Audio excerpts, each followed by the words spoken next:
primera esposa y de su hijo.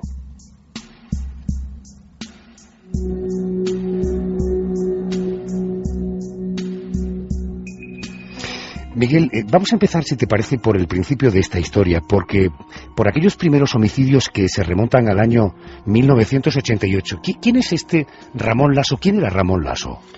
Ramón era un tipo atento, educado, buen conversador, simpático con los niños, alguien, en resumidas cuentas, perfectamente integrado, incluso muy valorado en su entorno. Por eso ni su familia, ni sus vecinos, ni la misma policía sospecharon de Ramón cuando su primera esposa, Dolores Camacho, de 25 años, murió decapitada en la vía por un tren de mercancías. El caso se archivó sin más como un suicidio, pero solo unos meses después el hijo de ambos, un chico de 6 años, fallecía carbonizado en un accidente de tráfico. Ramón, de nuevo, explicó que le había ido a buscar en el coche al colegio y que cuando circulaban por la carretera un camión se les había echado encima en una maniobra imprevista y les había empujado por un barranco de 25 metros donde el niño había perdido la vida. Nuevamente Ramón fue creído, es más, cobró el seguro de vida que tenía a nombre de su hijo, unos 3 millones de pesetas de la época, con los cuales montó un videoclub. E insisto, todo el mundo le creyó esa versión que él daba, todo el mundo, excepto el padre de Dolores y el abuelo del niño, Juan Camacho, que dijo esto a los compañeros de Espejo Público. Yo vi que la cara de mi hija estaba destrozada, en la cara de mi hija había pasado algo, y él cuando le cogió la cabeza y le levantó a mi hija, eso le miraba por el cuello. ¿Quién ha sido el criminal que te ha traído a ti aquí? Y le prometí, digo, tenga que ya me tenga que ir, digo, de dar con el criminal de tuyo. Para encontrar al culpable, este hombre contrató los servicios de un detective privado, Jordi Colomar, quien finalmente acabaría descubriendo los crímenes. Vamos a escuchar a continuación unas declaraciones de este detective, Jordi Colomar, también al programa Espejo Público. En el momento que muere la esposa de Ramón Laso y se cierra el tema como suicidio, es el padre de Dolores Camacho quien me contrata. Viene a mi despacho poco después de la muerte del niño, o sea, 9 meses después aproximadamente de la muerte de Dolores y un mes después de la muerte del hijo de Ramón Laso, que tenía en aquel momento 6 años. Él no se creyó nunca de que su hija Loli Dolores Camacho se hubiera suicidado. Esto no se lo creyó. Él desde el primer momento me dijo, aquí hay la intervención de mi yerno seguro, porque conocía todas las circunstancias, el abuelo este señor, conocía las circunstancias en que se desarrollaba la vida de Dolores. No había motivos para que ella se suicidase, y luego la forma extraña en que una tarde se presenta él a buscar al niño al colegio cuando no era habitual que fuera nunca, y unas horas después se enteraba de que había fallecido en lo que luego se cerró como un accidente de tráfico. El señor Juan Camacho no lo creyó nunca y buscó, pues bueno, la intervención mía en mi labor profesional. Me contrata porque la justicia la muerte de su hija la cierra como suicidio y la muerte del pequeño la cierran como un accidente de tráfico. Cuando me contaba esto, el pobre hombre le caían siempre las lágrimas, o sea, no podía soportarlo. Evidentemente, cuando lo llevan a la vía del tren, en ese momento es cuando él ve esto, de que Ramón Laso coge del cabello la cabeza de su hija, la levanta, la mira a la cara, y ese hombre se le partía el alma cuando lo decía.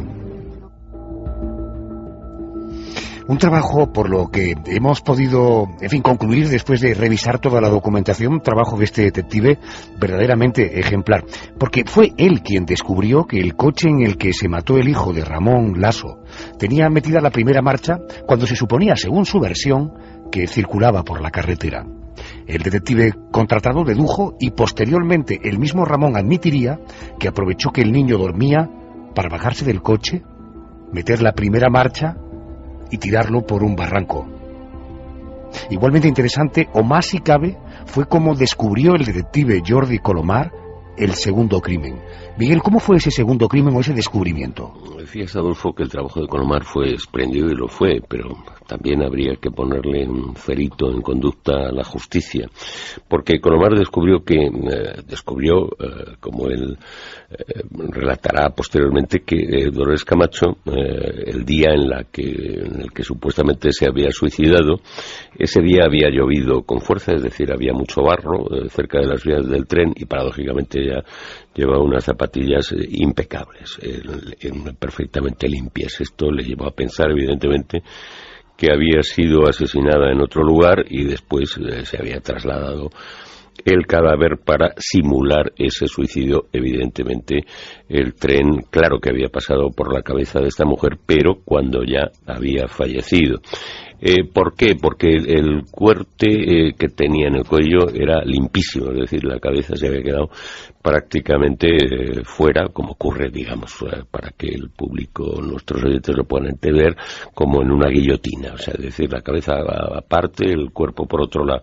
Perdón que haga este símil, porque esto es importante entenderlo, porque en estos casos los suicidas que se lanzan al tren o que esperan a que el tren les decapite, siempre en el último momento, por un impulso irrefrenable, un sentido, digamos, que no pueden controlar, miran. Alzan la cabeza y miran, de manera que el golpe es siempre un golpe de aplastamiento brutal, nunca es ese corte limpio. Esto llevó a sospechar al detective Colomar que algo había raro, que había ya demasiados indicios en su contra, y la policía finalmente, después de interrogarle, pues consiguió que confesara el crimen.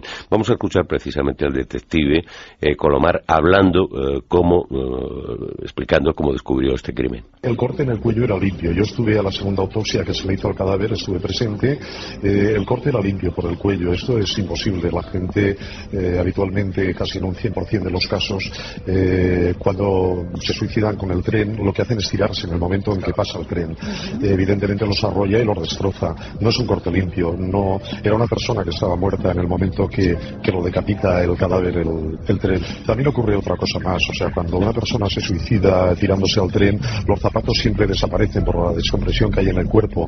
En este caso Lolita tenía las zapatillas de estar por casa puestas. Otro detalle más, ese día había caído una cantidad de agua, había llovido muchísimo en la zona. Si hubiera sido ella quien hubiera ido voluntariamente, la suela de los zapatos hubiera estado manchada de barro. Sin embargo, estaba perfectamente limpio. O sea, habían varios indicios y tal que demostraban que era cadáver ella en el momento que alguien la deposita en la vía del tren. Ramón Lasso fue entonces condenado a 57 años de cárcel.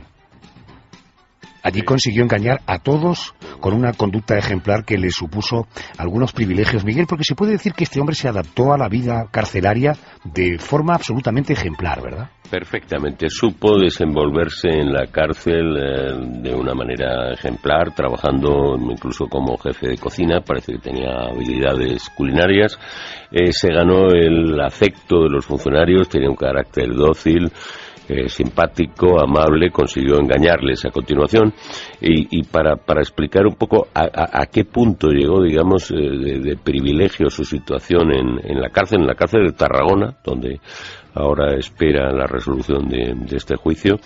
Vamos a escuchar el testimonio de Miguel, un compañero de celda de Ramón, que relataba a espejo público también los privilegios de los que gozaba estando en prisión. Pues bueno, los privilegios de irse a jugar al frontón con los funcionarios, tener las llaves de la cocina. A ver, nosotros estábamos trabajando en la cocina y cada vez que tenía que venir a un camión o algo, este señor, bueno, los funcionarios nos aislaban en el comedor, cerraban puerta y abrían la otra puerta que daba al subpatio, ¿vale?, donde entraba la mercancía para la prisión de Tarragona. Normalmente para hacer un vis-a-vis tiene que ser un familiar o alguien muy allegado a ti, tu pareja o alguien, para hacer un vis-a-vis íntimo. Yo sé que esa persona, ¿vale?, una vez al mes mínimo tenía vis-a-vises con gente, ¿vale?, tenía con gente, con mujeres. Yo creo que este señor le tenían, todos los presos en sí le tenían muchas ganas por la forma de ser que era, o que es, mejor dicho, ¿no? Entonces este señor estaba muy protegido con todos los funcionarios. O sea, es más, este señor era un funcionario más. Así, de esta forma, pudo acogerse a los beneficios penitenciarios que recogía el antiguo Código Penal, redimiendo su pena en solo 7 años. Los otros 50, el pico, se lo perdonaron. Pero bueno, ser condenado a 57 años y cumplir solo 7, a mí me conduce a una pregunta que supongo que los oyentes también se están haciendo en este momento. ¿Cómo es posible que esto pueda suceder o sucediera, Miguel? Pues la verdad es que nos cuesta creerlo, pero hay dos razones. Una, la que se apunta y la que tú sugerías. Pues estábamos en aquella época ante un Código Penal con multitud de lagunas, incongruencias sin fin, que a veces pues hacían que las condenas se alargaran absurdamente o se acortaran de esta manera inconcebible. Y en segundo lugar, aparte de los filtros que tuviera el Código Penal anterior, el perfil psicológico del homicida, se trata de lo que en el algor criminológico se llama un encantador de serpientes. O sea, alguien que es un psicópata, es alguien que carece de empatía hacia los demás, pero que al mismo tiempo es capaz de integrarse perfectamente en la sociedad, de controlar sus impulsos, de medir sus actos al milímetro, es decir, de representar un personaje durante las 24 horas del día, semanas, años, el tiempo que haga falta para dar una imagen completamente ajena a lo que en sí mismo es un psicópata carente de empatía. Se trata de un depredador brutal, sanguinario, pero, insisto, lo suficientemente frío y controlador como pasar años ofreciendo una imagen de sí mismo que conforta y da seguridad a los demás. Es decir, seguramente si escucháramos ahora el testimonio de estos funcionarios, negarían la mayor. No es posible que este hombre, es decir, le conocemos, hemos estado con él, sabemos que es un buen hombre. En fin, como desgraciadamente hemos oído en otras ocasiones. Lo definía muy bien precisamente el detective Jordi Colomar, que lo había seguido de cerca y lo había desenmascarado. Ramón Lasso es una persona fría, es una persona metódica, cada vez que da un paso lo hace bien estudiado y bien meditado. Su leitmotiv es el dinero, siempre es lo que ha quedado demostrado anteriormente y ahora en la actualidad también, a mi entender. Él no quiere el divorcio, se va a quedar sin casa, va a tener que pagar pensiones y bueno, tira por la calle en medio. Va a lo que es más complicado para cualquier persona, pero para él lo más simple es un psicópata.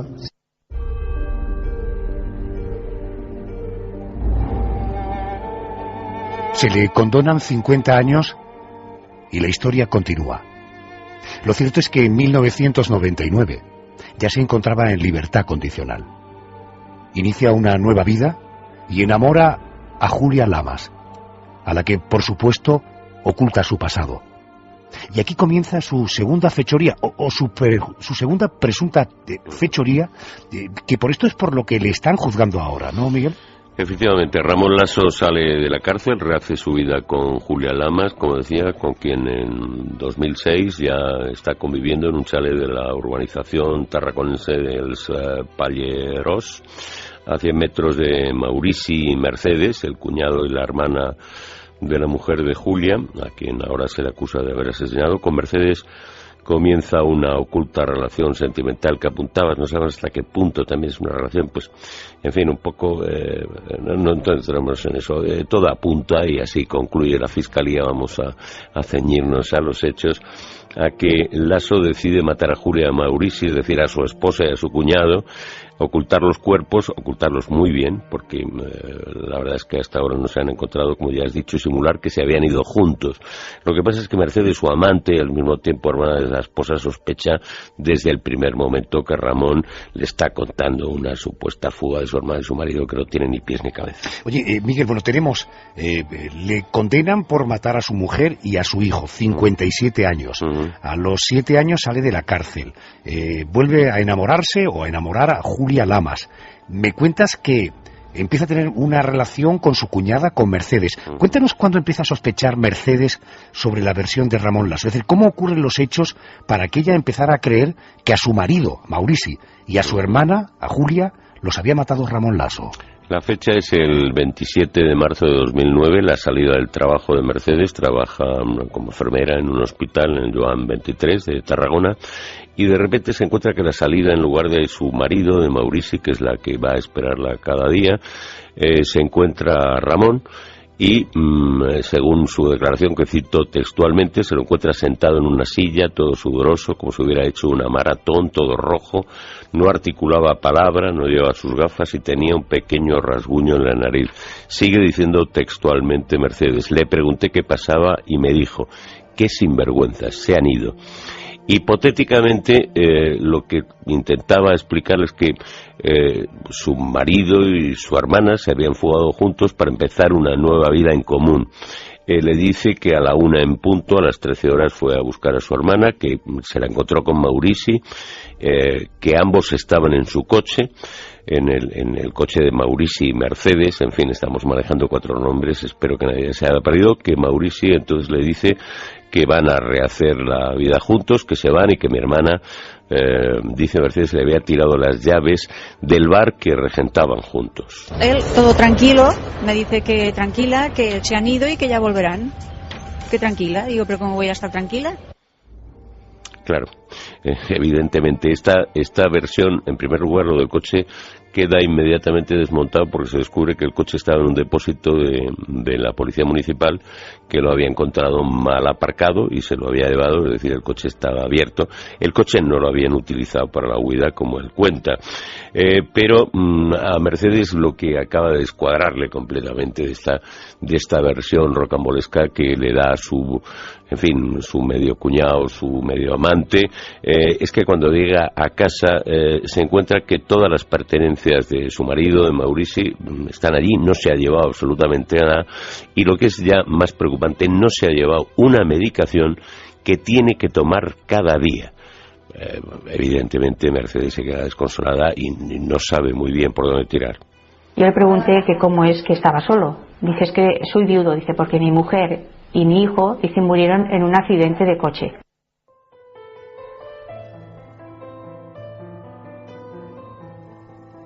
Precisamente esa desolación de Mercedes le hace quedar con una amiga para desahogarse y consolarse por todo lo que le estaba pasando.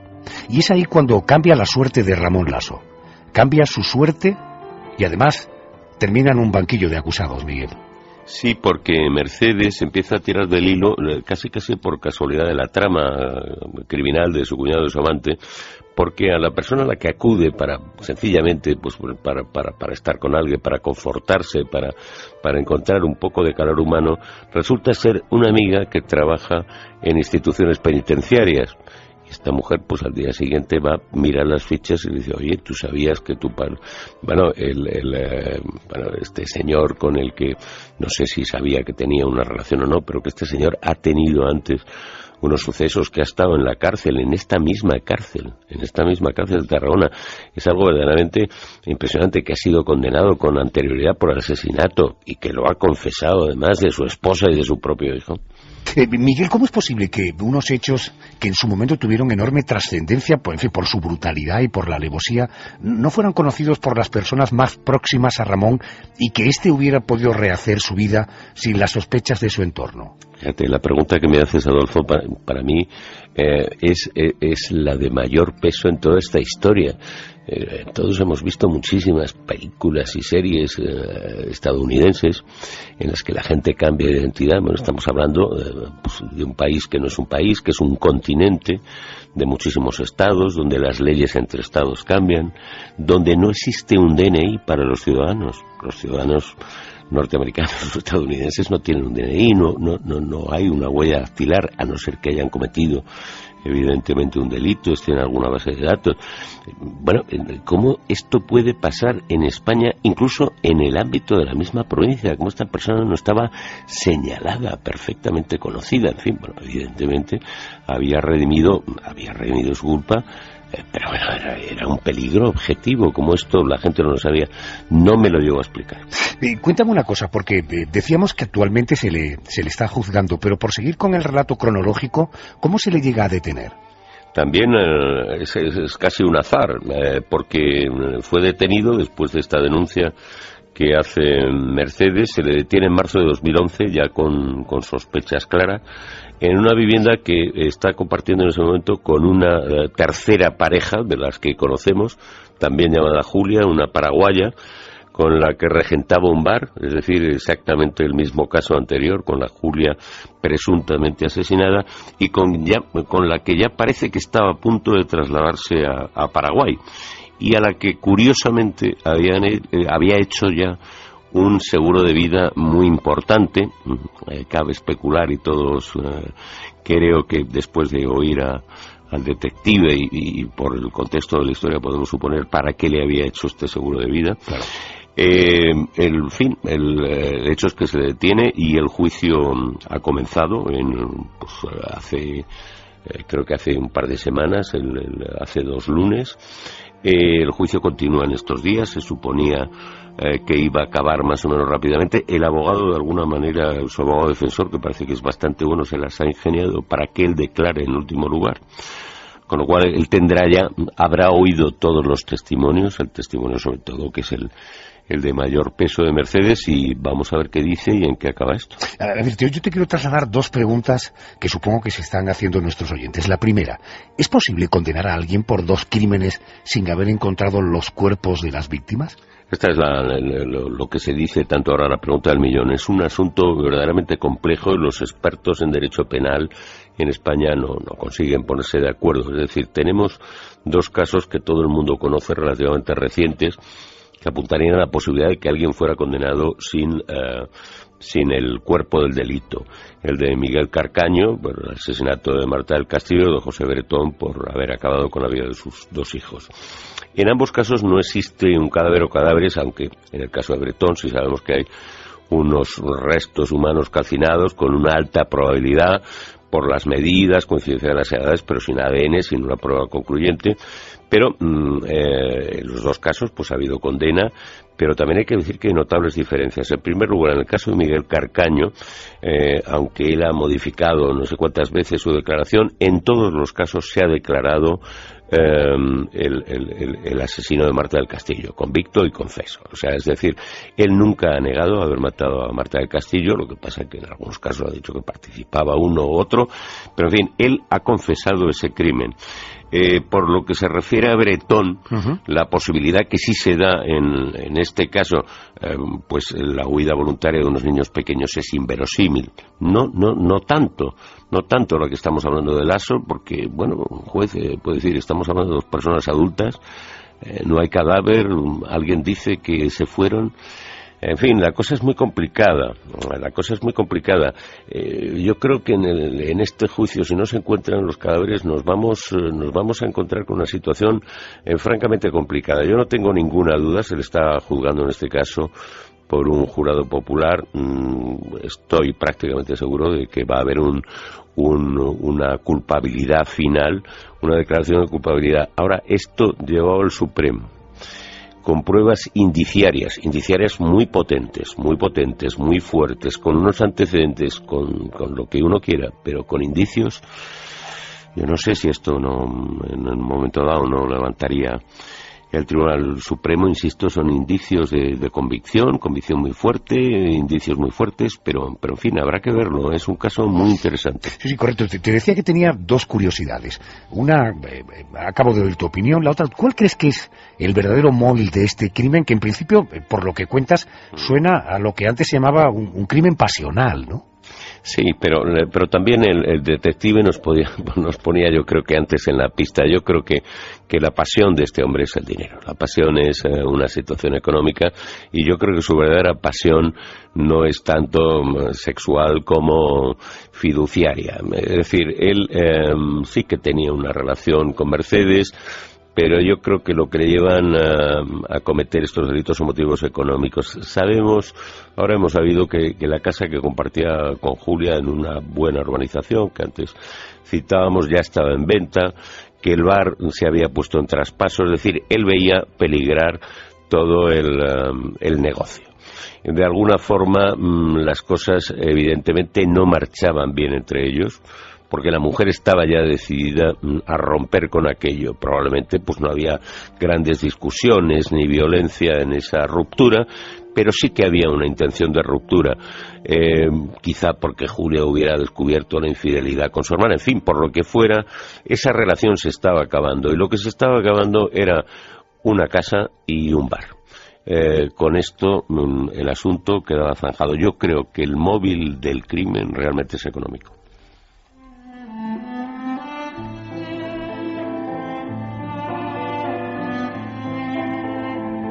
La Fiscalía solicita para Ramón Laso 30 años de cárcel por 2 homicidios y la defensa pide su libre absolución. Mientras tanto, los cuerpos siguen sin aparecer. Seguiremos muy atentos al desarrollo de esta historia, un hombre con un oscuro pasado que consiguió empezar una nueva vida y ocultar su condena previa por asesinato. Miguel Ángel Almodóvar, gracias y hasta la próxima semana. Hasta la próxima, gracias, Adolfo.